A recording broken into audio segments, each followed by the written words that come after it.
Nesta terceira aula que estamos tratando dos verbos modais do idioma alemão, vamos estudar então o emprego dos verbos modais. Em que situações eles são empregados, né? Já verificamos que eles são 6 verbos, né? Na aula anterior, quais eram eles, né? Então agora nessa terceira videoaula, então vamos estudar quando eles são empregados e em que situações. Estudaremos 5 regras, tá? Importantíssimas. Conhecendo essas 5 regras, com certeza, tá? Você vai encontrar uma maior facilidade no entendimento do idioma alemão, tá? Então vamos lá. Preste bem atenção nessas 5 regras, tá? A característica principal, a primeira regra, diz assim: a característica principal dos verbos modais é que podem ser utilizados sozinhos, tá? Neste caso, eles têm um significado próprio. Ou também eles podem ser utilizados, e aí acontece com mais frequência, como auxiliares de um verbo no infinitivo, dando a este verbo um significado novo, um novo significado. Veja aqui, nesses exemplos. Ich kann nicht. Não posso. Tá? Aqui ele não está sendo utilizado, ele está sendo utilizado sozinho. Tá? E está tendo o significado próprio de poder. Ich kann nicht. Agora aqui, nesse segundo exemplo, ich kann nicht antworten, né? Ele está sendo usado como um verbo auxiliar. E está dando um significado novo para o verbo antworten, né?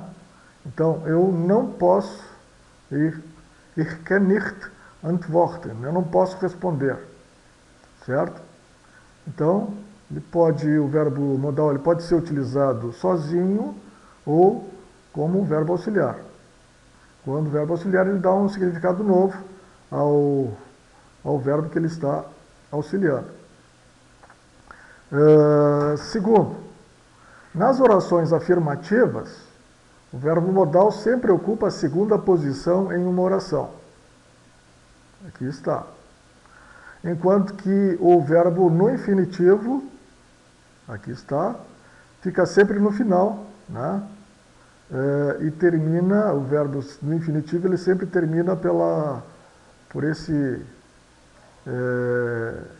terminação, en, né? Então, nas frases afirmativas, o verbo modal vai estar sempre na segunda posição e o verbo principal vai estar lá no final, no infinitivo. Ich will in Deutschland arbeiten.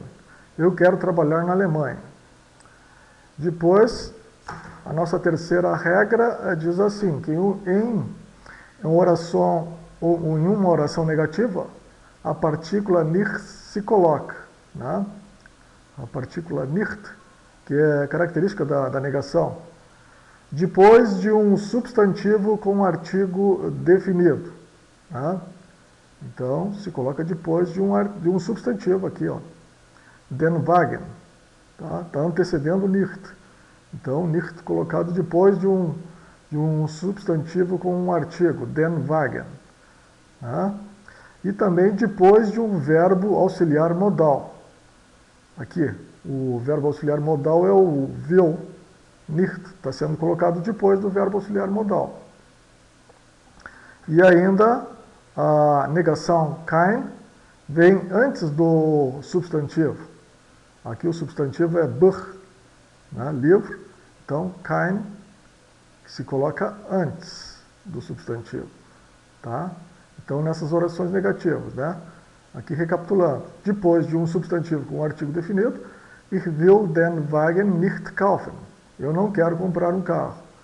Depois de um verbo auxiliar modal, ich will nicht in Deutschland arbeiten. Eu não quero trabalhar na Alemanha. E na negação, a negação kein vem antes do substantivo, né? Ich will kein Buch lesen. Eu não quero ler nenhum livro.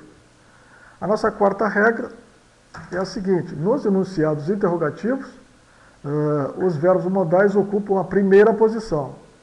Ó, aqui nessa segunda frase, eles ocupam a primeira posição, seguido do sujeito, sie ou do, né, pronome sujeito, e no final o verbo vem no infinitivo, né?